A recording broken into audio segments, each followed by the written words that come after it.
Hello दोस्तों, आज के इस वीडियो में हम लोग देखेंगे चैप्टर नंबर 1, ठीक है, जिसका नाम है लेखन कला और शहरी जीवन। तो इसमें आपको हम बताएंगे ऑब्जेक्टिव क्वेश्चन और उसका आंसर भी आपको बता देंगे, जो कि आपके एग्जाम के लिए बहुत मदद करेगा, ठीक है।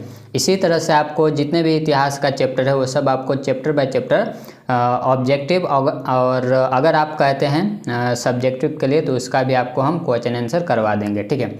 आर्ट्स के जितने भी पेपर है आपका इतिहास हो गया या फिर भूगोल हो गया या फिर पॉलिटिकल साइंस हो गया, हिंदी हो गया, आप किसी का भी कमेंट कीजिए, आपको जल्द ही वो मिल जाएगा, ठीक है। तो अगर आप चाहते हैं कि आपका रिवीजन और मजबूत हो तो हमारे चैनल से ज़रूर बने रहिए, क्योंकि इस चैनल पर आपको आर्ट्स का जितने भी सब्जेक्ट है वो सब का आपको क्वेश्चन पेपर मिलेगा और उसका ऑब्जेक्टिव इम्पोर्टेंट क्वेश्चन भी मिलेगा, ठीक है। प्रीवियस क्वेश्चन अपलोड किया हुआ है, उसको आप जा करके देखिए और उससे आपको पता चलेगा कि किस तरह से क्वेश्चन आता है, ठीक है।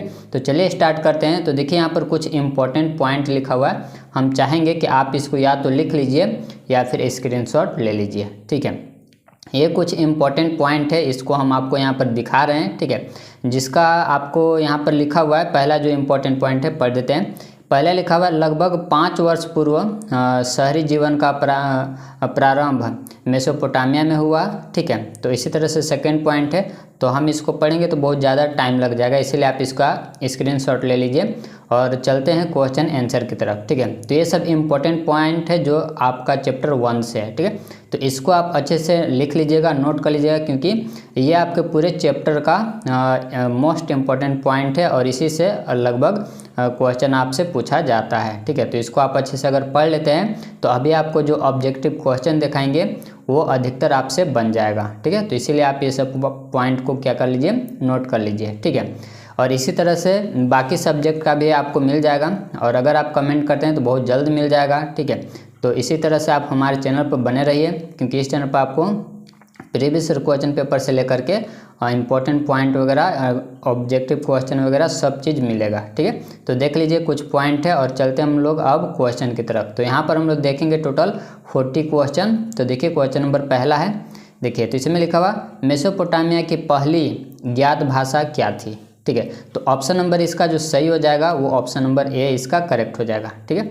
चलिए इसके बाद आगे बढ़े। नेक्स्ट आपका क्वेश्चन नंबर सेकंड है, मेसोपोटामिया में पुरातत्व खोजने की शुरुआत कब से प्रारंभ हुई, ठीक है। तो ऑप्शन नंबर इसका डी सही हो जाएगा, 1840 में। इसके बाद आगे बढ़े। क्वेश्चन नंबर 3 है, मेसोपोटामिया के महत्वपूर्ण नदियाँ कौन सी थी, ठीक है। तो ऑप्शन नंबर इसका ए हो जाएगा, दजला और फरात नदी, ठीक है। ये सब आप याद रखिएगा। इसके बाद है, विद्वानों के अनुसार लेखन कला का सर्वप्रथम विकास कहाँ हुआ, तो कहाँ पर हुआ था, तो ऑप्शन नंबर इसका सी सही हो जाएगा, मेसोपोटामिया में, ठीक है। चलिए इसके बाद आगे बढ़ जाएं। तो नेक्स्ट आपका क्वेश्चन है क्वेश्चन नंबर 5, देखिए बेबीलोन नगर का प्रमुख देवता कौन था, तो ऑप्शन नंबर इसका बी सही हो जाएगा, मरदुक। इसके बाद अगला क्वेश्चन नंबर 6 है, देखिए निम्न में से किस वर्ष दक्षिणी मेसोपोटामिया के सबसे प्राचीन मंदिर की स्थापना की गई थी, ठीक है। तो ऑप्शन नंबर इसका सी सही हो जाएगा, 3000 ईसा पूर्व। क्वेश्चन नंबर 7 है, इसमें देख लीजिए अशुरबनिपाल कहाँ के शासक थे, ठीक है। तो ऑप्शन नंबर डी इसका सही हो जाएगा, असीरिया। क्वेश्चन नंबर 8 है, सुमेरियन के बाद किस भाषा का प्रयोग हुआ था, ठीक है। तो इसका जो सही ऑप्शन हो जाएगा ए करेक्ट हो जाएगा। इसके बाद क्वेश्चन नंबर 9 दिखाते हैं आपको। क्वेश्चन नंबर 9 है, मेसोपोटामिया के सबसे पुराने शहर कौन से युग के हैं, ठीक है। तो ये कौन से युग के कौन से ऑप्शन हो जाएगा, सी ऑप्शन हो जाएगा सही, 3000 ईसा पूर्व। इसके बाद क्वेश्चन नंबर 10 है, मेसोपोटामिया नाम भाषा के किन 2 शब्दों से मिलकर के बना हुआ है, ठीक है। तो किन 2 शब्दों से मिलकर बना, तो ऑप्शन नंबर सी, और ये सब आपको पॉइंट में वो सब आपको दिखाए थे वो सब इसमें मिल जाएगा, ठीक है। क्वेश्चन नंबर 11 है, मेसोपोटामिया में किन किन औजारों का प्रयोग किया जाता था, ठीक है। तो ऑप्शन नंबर ए आपका करेक्ट हो जाएगा, ठीक है। इसके बाद आगे बढ़े। तो क्वेश्चन नंबर 12 है, झूलते बाग किस सभ्यता की देन है, तो ऑप्शन नंबर बी इसका करेक्ट हो जाएगा। इसके बाद 13 है, मेसोपोटामिया सभ्यता के लोगों की लिपि क्या थी, ठीक है। तो ऑप्शन नंबर इसका बी सही हो जाएगा, किलाकार लिपि। इसके बाद क्वेश्चन नंबर 14 है, देखिए तो इसमें लिखा हुआ निम्नलिखित में से विश्व की प्राचीनतम सभ्यता कौन सी है, तो ऑप्शन नंबर इसका डी सही हो जाएगा, मेसोपोटामिया। इसके बाद है, मेसोपोटामिया सभ्यता में प्रेस एवं युद्ध की देवी किसे कहा गया है? तो ऑप्शन नंबर इसका ए सही हो जाएगा। इसके बाद नेक्स्ट आपका क्वेश्चन नंबर 16 है, किसकी सहायता से कुम्हार एक जैसे बर्तन सरलतापूर्वक बना लेता था? ठीक है, तो ऑप्शन नंबर ए इसका सही हो जाएगा, चाक। इसके बाद क्वेश्चन नंबर 17 है, मेसोपोटामिया में प्राप्त प्रथम पट्टिका कितनी पुरानी है? ठीक है, तो ऑप्शन नंबर ए इसका सही हो जाएगा, 3200 ईसा पूर्व। 18 है, मेसोपोटामिया की सभ्यता में नगरों का निर्माण कब आरंभ हुआ था? ठीक है, तो ऑप्शन नंबर इसका ए सही हो जाएगा, 3000 ईसा पूर्व।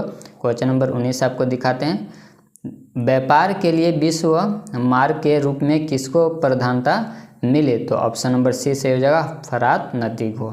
इसके बाद 20 है, मारी नगर राजधानी के रूप में कब उभरा? तो ऑप्शन नंबर इसका हो जाएगा ए सही हो जाएगा, 2000 ईसा पूर्व। चलिए इसके बाद नेक्स्ट है क्वेश्चन नंबर आपका 21 है। 21 में देखिए क्या कर रखा है, किलाकार लिपि के अक्षरों को कब पहचाना गया। ठीक है, तो इसका आपको ऑप्शन दिखाते हैं। तो 21 का जो सही ऑप्शन हो जाएगा वो जाएगा ऑप्शन नंबर ए। ठीक है, तो ऑप्शन नंबर इसका ए सही हो जाएगा। इसके बाद आगे बढ़ते हैं, तो नेक्स्ट क्वेश्चन है आपका 22। तो क्वेश्चन नंबर 22 देखिए और बताए कि इसका कौन सा ऑप्शन सही होगा।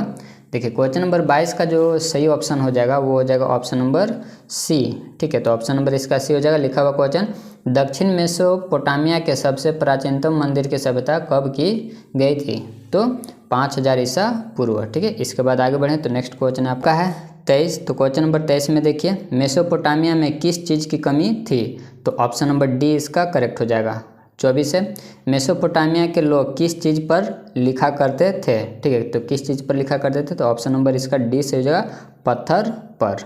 ठीक है, चलिए इसके बाद पत्थर पर करें। मिट्टी के पटकाएँ ईंटा जैसा बनाया जाता था, जैसे ईंटा बनाते हैं ना मिट्टी का, वैसे बना करके ठीक है उस पर लिखा जाता था, तब उसको पका दिया करते थे। ठीक है, और तब उसके बाद वो मजबूत हुआ करता था। ठीक है, तो ऑप्शन नंबर बी सही हो जाएगा 24 का। इसके बाद आगे बढ़ें तो नेक्स्ट क्वेश्चन आपका है 25 में देखिए, उर शब्द किस देवता के लिए प्रयोग किया जाता था? उर शब्द किस देवता के लिए प्रयोग किया जाता था? तो चंद्रदेव के लिए।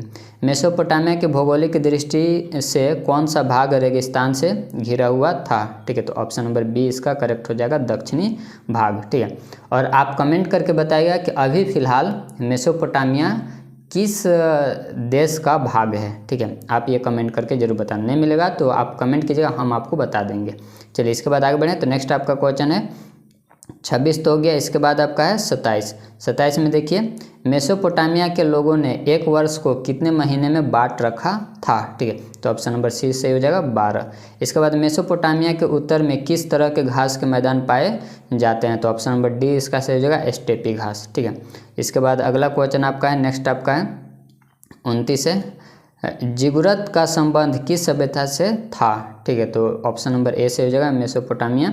इसके बाद अगला आपका जो क्वेश्चन है वो आपका है क्वेश्चन नंबर 30। तो 30 में देखिए इसमें लिखा हुआ षष्ठदासी प्रणाली का आविष्कार किस सभ्यता में हुआ? तो ऑप्शन नंबर इसका ए सही हो जाएगा। इसके बाद क्वेश्चन नंबर 31 है। 31 में देखिए, गिलगेमिस महाकाव्य का संबंध किससे है? तो ऑप्शन नंबर बी सही हो जाएगा। ठीक है, इसके बाद 32 है, शहरी जीवन की शुरुआत सर्वप्रथम कहाँ से हुई थी? तो ऑप्शन नंबर इसका सी सही हो जाएगा, मेसोपोटामिया। इसके बाद आपका नेक्स्ट आपका है 32 है, 32 तो हो गया आपका। ठीक है, 32 हो गया। इसके बाद आपका 33 है, मेसोपोटामिया की प्रमुख फसल कौन सी थी? तो ऑप्शन नंबर सी सही हो जाएगा, गेहूँ। पीली नदी किसे कहते हैं? तो ऑप्शन नंबर ए सही हो जाएगा, हवांग हो को। चलिए इसके बाद आगे बढ़ें तो नेक्स्ट आपका है 35 है। देखिए 35 है, शाही राजधानी के रूप में कौन सा शहर का विकास हुआ? तो ऑप्शन नंबर सी सही हो जाएगा, मारी। इसके बाद नेक्स्ट क्वेश्चन है आपका 36 है, मेसोपोटामिया में एक पत्थर की मुद्रा बनाने वाले पत्थर घिसने के लिए किस धातु के औजार की जरूरत पड़ती थी? तो ऑप्शन नंबर बी इसका सही हो जाएगा, कांसा। इसके बाद आगे बढ़ें तो ये आपका 37 है, अरामाइक। ठीक है, अरामाइक भाषा किस से मिलती जुलती है? तो ऑप्शन नंबर डी से हो जाएगा, हिब्रू। सिमार क्या है? तो सिमार आपका है सुमेर ईंटों से बने शहरों की भूमि। ऑप्शन नंबर ए करेक्ट हो जाएगा। इसके बाद 39 है। ठीक है, तो ये आपका 39 है। इसमें लिखा हुआ है मेसोपोटामिया नाम किस भाषा के 2 शब्दों से बना हुआ है, तो ऑप्शन नंबर बी इसका सही हो जाएगा, यूनानी भाषा से। इसके बाद वार्क शीर्ष क्या है, तो वार्क शीर्ष आपका ऑप्शन नंबर ए से हो जाएगा, स्त्री का सिर संगमरमर का। ठीक है, तो ये था दोस्तों 40 क्वेश्चन। ठीक है, आप अगर आपको और किसी ईयर का क्वेश्चन पेपर चाहिए या फिर किसी चैप्टर का आपको इम्पोर्टेंट क्वेश्चन पेपर चाहिए तो आप कमेंट कीजिएगा, जल्द ही आप तक पहुंचाने का प्रयास किया जाएगा। और यहाँ पर आपको सभी सब्जेक्ट का मिलने वाला है। ठीक है, इसलिए आप हमारे चैनल को सब्सक्राइब जरूर कीजिए और कैसा लगता है आप कमेंट करके बताइए और दोस्तों लाइक करना ना भूलें। ठीक है, तो मिलते हैं अगले वीडियो में, तब तक के लिए धन्यवाद।